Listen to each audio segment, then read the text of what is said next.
We are told by investigators that the majority of so-called ghostly apparitions are characterized by a benign and harmless nature, if not one which is openly helpful in warning the living against negative influences and events. Yet, a small possibility of mischievous behavior still has to be taken into account with regard to supernatural visits. This story deals with this small possibility. What we ask of the reader is to suspend any judgment and follow us in the reconstructions of the events contained in this story. We proudly describe ourselves as scrupulous and scientific researchers as well as respectful listeners. Who are we to judge other people's feelings, let alone those of ghosts? Feelings rarely come in black and white. They more frequently come in a wide range of shades and quite often get entangled in such a way that one can hardly be distinguished from the other. Ghosts, as far as we know, are not so very different from us in this respect. And if judging them isn't of any help, the only thing left to do is to listen to their stories. Perhaps they will tell us something about ourselves. February 1902. Somewhere in Yorkshire, England. Lastsight Hill, the end of the route. His bag was empty now. Just one single letter left, and someone up there was probably waiting for it. He lifted his cap, wiped his forehead, all in a sweat despite the cold of February. The last bit of the hill was incredibly steep, and he knew that he had to make this last effort every time before going home. The end of the route. After that, your day is finished. Relief. And yet there was always a bitter taste clinging to his throat when he was climbing up that hill and the mansion was unveiling itself from behind the tops of the trees. It wasn't just the physical effort and the steep uphill that made him sweat. It was the austere profile of the western tower, the splendid isolation the entire house was wrapped by, the unnerving sound of the wind howling all around it, making the heavy rusty gate creak. He couldn't help but smile to himself and think that perhaps his mother had read him too many eerie tales in front of the fireplace when he was a child. But the huge gate was getting closer, and the line of sweat was running down his temple regardless. He had the intention of ringing the bell, dropping the letter in the mailbox and rushing back immediately, as usual. No one had ever appeared in front of him so far, and despite his curiosity, he had never indulged himself to see who was coming to collect the post.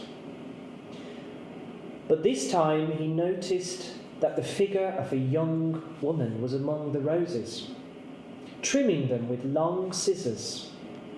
She noticed him as well.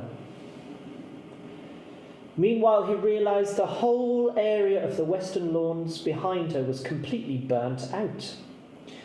She moved towards the gate, the long scissors still in her hands, and strange shadow over her eyes. As she stepped slowly towards him, he couldn't help but see that her face was crossed by deep scars. A big scar in particular crossed her left eye. Some wounds had dried, but others could not have been very old, because he could still see a rather pink shade around the borders.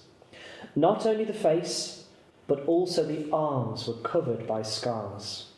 He could see them because she kept her sleeves rolled up above the elbows for her gardening efforts. Lastly, with a shudder, he detected a deep, strangle-like mark on her throat. His pale face probably proved to her that he was frightened, because suddenly she stopped and dropped the scissors onto the ground. Then she came closer to the gate where he could see her more clearly. He was amazed by the uncanny contrast the scars made with her graceful face, by her long, curly red hair moving in the wind and showing premature white flecks by her deep green eyes. Such beauty wasted by such cruelty. A few moments earlier he was on the point of running away miserably, frightened by her wounded face, the scissors and the gloomy mansion in the background. It was her odd kind of beauty that kept him rooted to the spot.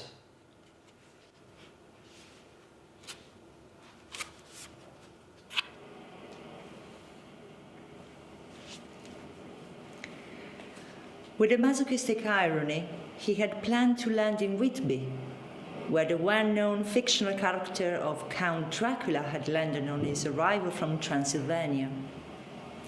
You may be induced to smile at his extravagance. Yes, indeed, it was a queer idea born from an ill-minded, desperate man who considered himself a living corpse. But his intention was opposite to that of the fictional character. He didn't at all want to perpetuate his own kind. He just wanted to be neglected, hoping that the rest of society would soon forget about him, and ultimately hoping to die prematurely and to reach his beloved. He stopped for one night in Whitby, taking the occasion to visit the town. If you ever have visited it, you will certainly know the feeling aroused by the impressive sight of the cliff, so well described by the Irish novelists, with the ruins of the abbey and the jagged old gravestone profiles outlined against the sky, the wild sea roaring underneath. He walked up the slope, stopping at the top of the hill, among the stones of the graveyard, consumed by the agents of time and weather. I'm ready to guess that looking down at the sea from that evocative spot, a bad thought came across his mind. The creeping temptation of crossing the line and letting himself go. Human beings are weak, and sometimes it doesn't take much for one to take tough decisions that rationally they would never take. But as I told you, he was a clever man, and for his sake his rationality got the better of his negative feelings. Silence inside. All around her, outside the shell of the glass house, trees and bushes were tossed wildly by the fury of the wind. The long grass blades were waving like the surface of the stormy sea. It was uncanny and fascinating at the same time, the mute vision of furious nature, every sound being hushed by the thick glass of the building. It was like lying in the stomach of a huge clam, well protected from the dangers of the wild abyss. She leant her book on the shelf nearby. How could she resist the temptation of contemplating the marvellous sight out there? A metal sound behind her woke her attention. It came from the door. She discovered that the door was locked, as if someone had locked it from the outside.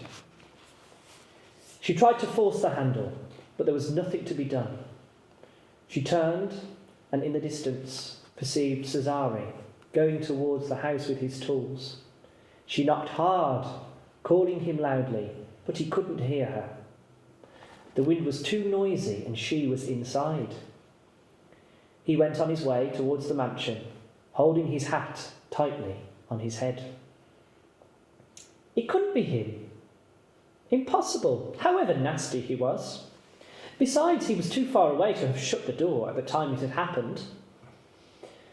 But all of a sudden, her attention was drawn from Cesare to something up in the sky. A black smudge, it seemed. Most probably a cloud.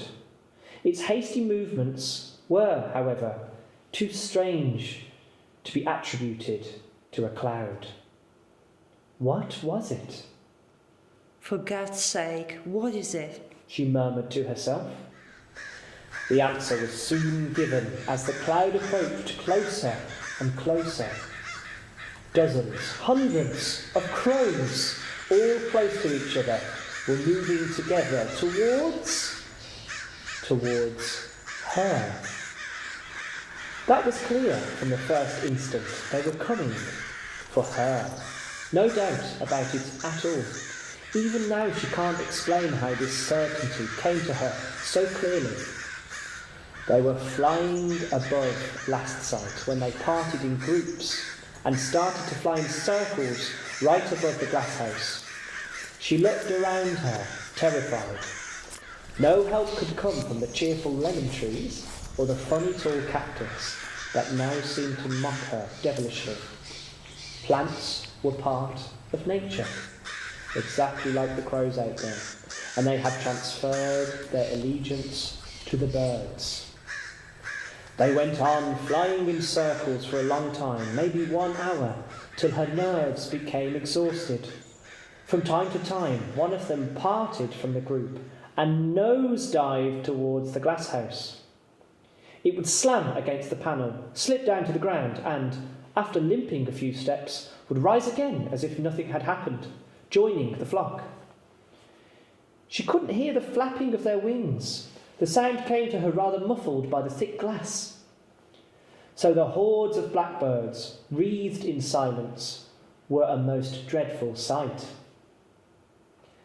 Then some individuals simply perched and started tapping frenetically on the panels. What could she do? There was no way out. Every attempt at running away was impossible, and even if she succeeded, it would be useless. They would have caught her at once. Why? Why has nature revolted so angrily against me? Too horrified and aghast to break into tears, she kept her eyes wide open in an incredulous strain of attention. Then she saw her. Among the black feathered bodies flying around the glass house, she discerned a sort of white spot surrounded by a window's frame.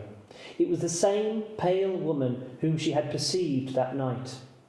A hint of triumph pervaded Lady Page, even in the middle of such dramatic circumstances.